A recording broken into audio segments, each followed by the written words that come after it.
Start. So far as the utility of the All India services is concerned, I would like to mention that first of all, it will introduce an element of competition. There will be a wider field of selection. There will be mobility from one state to another and from the states to the center and from the center to the states. These people will thus have a greater opportunity of gaining very rich experience which will be of great use not only to them but to the people with whom they have to work.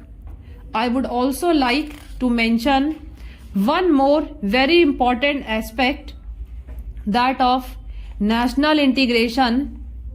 The men of the All India services, by their experience in one state, will be able to come closer to the people of the different states, mix with them well, and this will accelerate the process of national integration. This is not a small achievement through the services.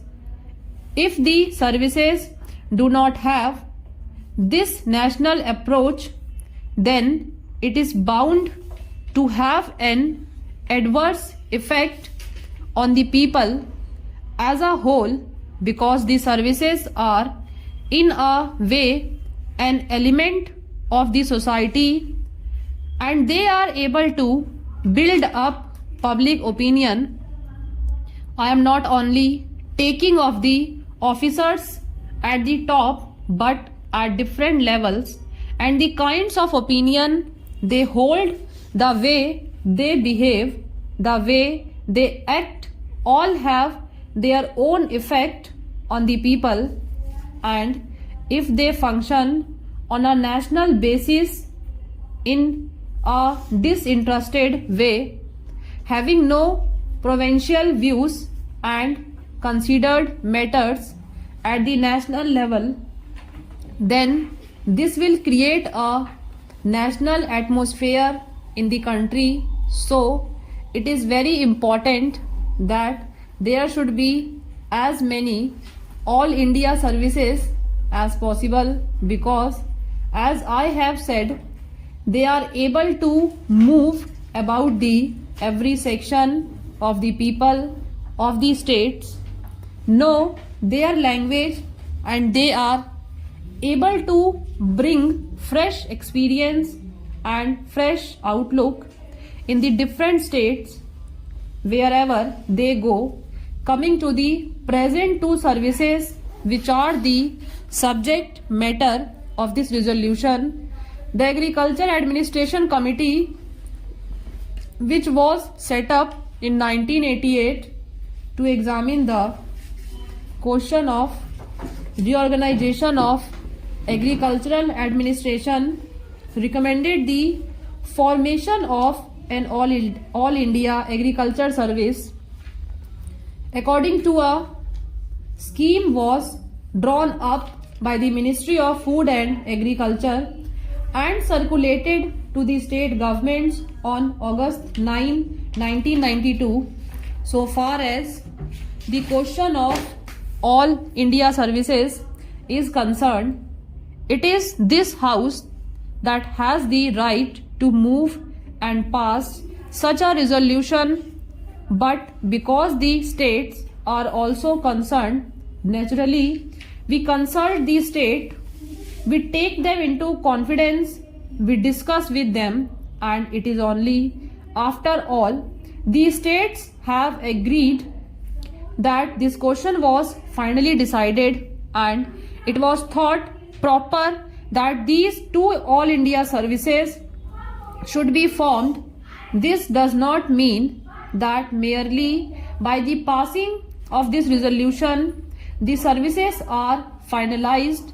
The terms and conditions, the number of posts, promotions and other details will have again to be brought before Parliament. As you know, this resolution only says that it is necessary and expedient in the national interest that Parliament should by law provide for the creation of these two services. So this resolution is only a preliminary step in a way. This is not a final step, therefore I am not going to touch upon the details because the details are not necessary, but I will give broad outlines of these two services.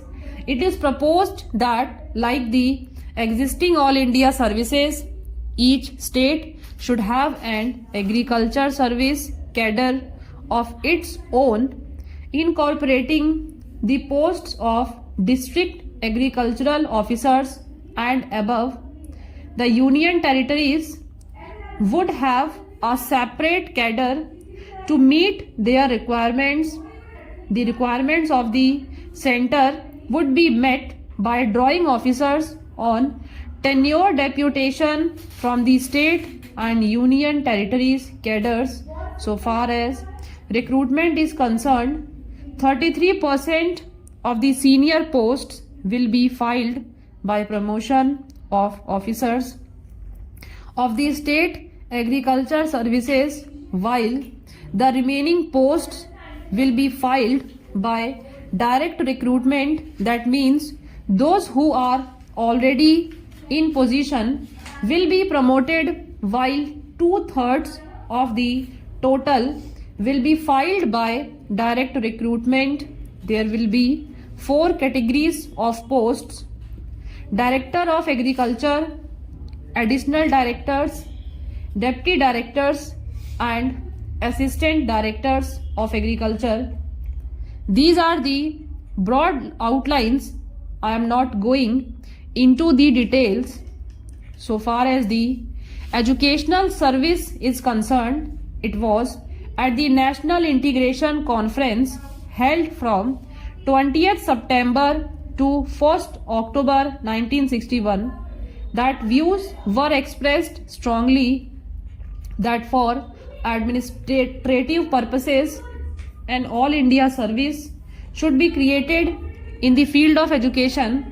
It was not only at that conference, but here also more than once several members had brought forward resolutions for this purpose. I remember one of our revered members brought such a resolution. Very often such resolutions were brought forward, but it was not possible for us to get all the states together.